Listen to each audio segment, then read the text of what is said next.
this is Faxi Nadu. I want to show you some cool stuff that we've done here today with the MS-20 Mini and the Doepfer Dark Energy 2. I've watched in the recent days some synthesis videos on YouTube on the MS-20, and I kind of got some ideas, integrating a few patch ideas that I saw into one patch, and then further taking it out into the Dark Energy just to check some stuff out also with the Dark Energy. Okay, so what we have going on, first of all, I just want to say that upon just hearing the MS-20, hearing just, without patching, just the regular synth sound, it's cool. It's unique because of the way the filters are set up. The resonant low pass and high pass really isn't that common in analog, and it's pretty cool. The ring modulator is pretty cool, and in general, it's a nice synth, but I wasn't blown away. I was like, okay, it's nice. It's a bit dirty. It's a bit, I don't know. After having recently the Moog Slim Fatty in the studio, it sounded much cleaner and much crispier. And ever since messed around with that, and other analogs sound a little bit kind of dull and muddy to me. But then after seeing a bit of the videos on the patching that can be done here, and messing around with it myself, there are some really cool and unique things that this thing has that other synths, especially in analog, don't have, and especially in this price range. This is pretty amazing what you get here with the external input, this whole section. And the amazing thing about it is basically two outputs that you get. One of them is the F to V CV out, and what it does is it allows you to control, to take the frequency of the whatever you input into the external input, analyze it, and output it as a control voltage. And this is awesome because you can control oscillator pitch, and you can you do it with your voice, you can do it with a guitar, you can do it with drum beats, you can do it pretty much with anything. And to me, I'm not looking for perfect tracking.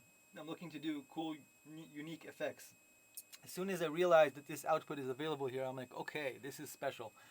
And then the second output, this might be just a little more common, but it's still, you have to have them both, is the trigger output, actually two of them, trigger output and envelope output. This pretty much gives you an envelope follower that you can use on your external input, along with the frequency or without it, and a trigger output, which is sensitive to a threshold level. And then you can use, instead of using an envelope follower for the voice, you can use the internal MS-20 envelopes. So that's what we have set up here with the microphone. And the second thing I've added to this patch is just the ability to do sample and hold, which is not built in, hardwired into the MS-20 Mini. It's done via taking the square LFO as a clock source, white noise as the sample and hold source, and then right here, and then output. Okay, whoops, we had a little battery cutout. As I was saying, we have the sample and hold set up, and I've inputted into a place in the MS-20 that is called Total. And what it lets you do is it's sending this signal to three separate places. It's sending it to the oscillator, it's sending it to the high pass filter and the low pass filter. And when this patch is connected, then this knob is what actually is the amount knob for each of those. And the reason I put it into Total is I'm just experimenting, so it lets you really quickly, it's connected to all three of them, so you can say, okay, I want to try it on this, I want to try it on this, I want to try it on this. If later on you decide, okay, in this patch I want it just on the oscillator's frequency, then you can input it to the other one, and then you actually free up the internal LFO because it's on the same knob as the internal LFO. That's it. Let's see what it can do. It's set up simply right now, so don't expect anything really fancy. Of course, in order to really get good stuff, as usual with any sound, you have to kind of work around your track, and there's no track going on right here. I was just checking it out. So as is right now, wait, I'll give you just a little bit more volume. Okay, as is right now, you can hear, one second, as is right now, you can hear that only the envelope triggering is enabled because I have not turned on any amount knobs for the pitch to control the oscillators. and I've not turned on the sample and hold. So it's just demoing the way the envelope triggering goes. And of course, this is the envelope, so you can kind of set it to be really following what you say, or you can sustain it and then okay, so this is just the envelope triggering. Let's bring in now the frequency to voltage.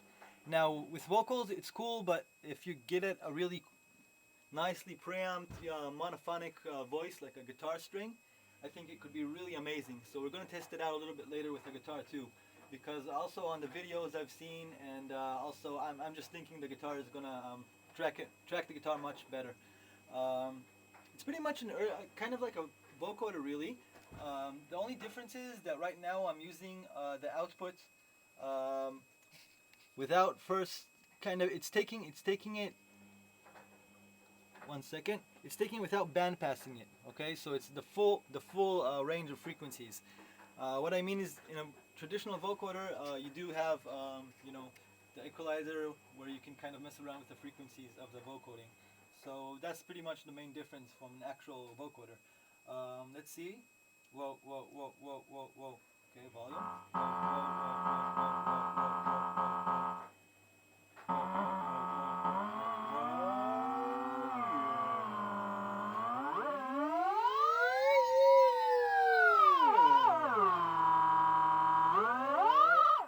Whoa, whoa, whoa, whoa, whoa, whoa, whoa, whoa, whoa.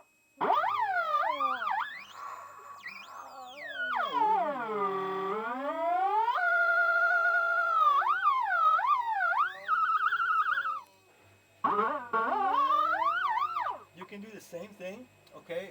Instead of sending it to the oscillator, you can take the frequency frequency to CV, plug it into, let's say, the low pass filter, which is right here. Everything is labeled. It's really easy, you know. It's not like a modular synth where it's really easy. The patches are just internal connections that you override. It's not actual patching of I don't know. It's not very difficult to get this.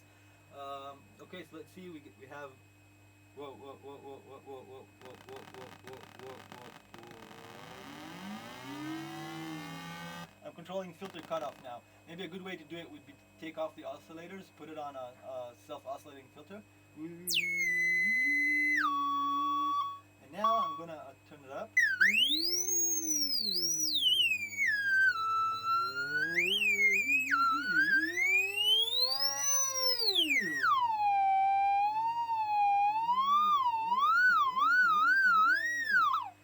Okay, so that's how you do it on the filter. One more thing that I mentioned before, that we have the sample and hold circuit set up. So let's put this back onto the oscillators. Whoa. So now the filter is neutral again. And I've also taken it off just for a second so you can check out the sample and hold. Whoa, whoa, whoa, whoa, whoa, whoa, whoa, whoa, whoa, whoa. Why isn't, oh, okay, my oscillators are off. Whoa, whoa, whoa, whoa, whoa. There we go. The sample and hold is right here. That's the speed of the sample and hold. The clock source of the sample and hold is coming from here. Pink noise, like I said, is serving as our sampling material. So,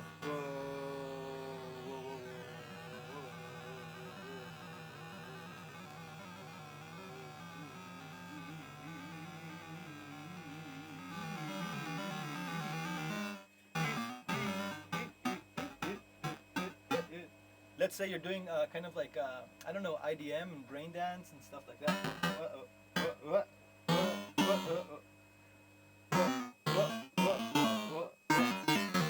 I want to shorten the decay time even more, so I can kind of do like little.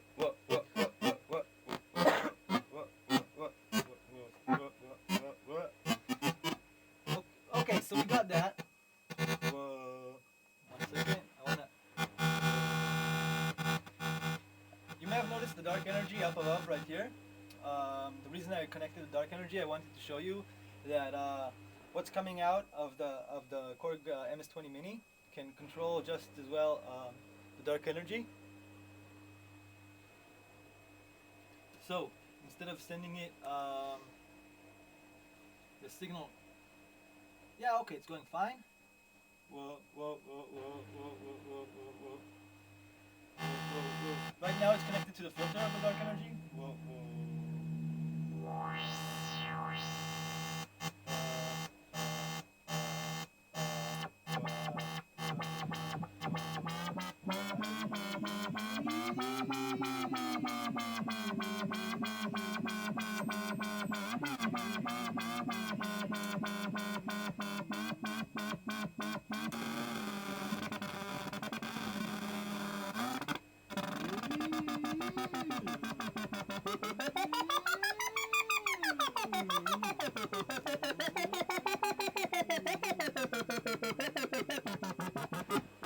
So you can do all sorts of strange stuff. One last thing I wanted to show you, whoa, is that you can also send it to the pitch of the VCO input of the dark energy. By it I mean the frequency. So instead of going here, whoa, whoa, whoa, whoa, okay, and the VCA as well. Send the whole envelope. Whoa, whoa, whoa, whoa, whoa, whoa. Check. Whoa, whoa, whoa. Okay, oscillator is turned off here. Oh my god. Whoa.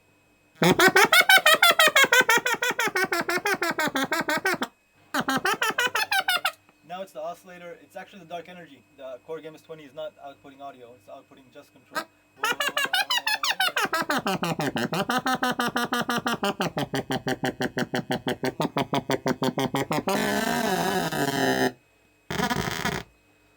Okay, I know it sounds really screwed up right now because I've just been experimenting, but if you kind of set it up for a track, you can just imagine what kind of cool stuff you can do with it. I'm surely going to use it on a track I'm working right now. Let's see what I can get going. Cheers, have a good one.